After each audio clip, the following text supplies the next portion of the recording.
how to fix ChatGPT lagging and slow responses. Hey everyone, welcome back to the channel. If you are new here, don't forget to hit the subscribe button and turn on the notification bell to not miss any updates. If you have ever found yourself waiting ages for an answer in ChatGPT, you're in the right place. So why does this happen? Well, one of the biggest culprit is having a really long chat history.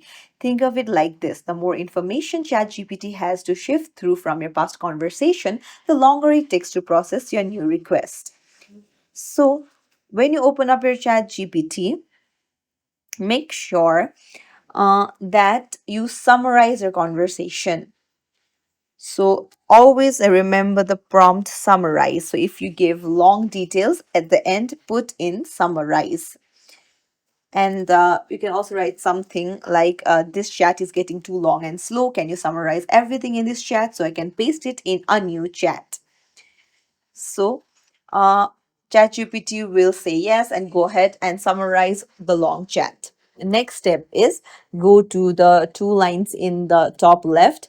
And if you have too many conversations going on, then just delete them. Just press and hold on it and then just delete it.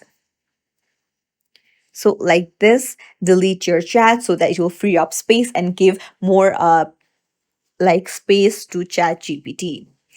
I hope this solution helps you out. If it did, don't forget to like the video and subscribe to our channel. Thank you for watching.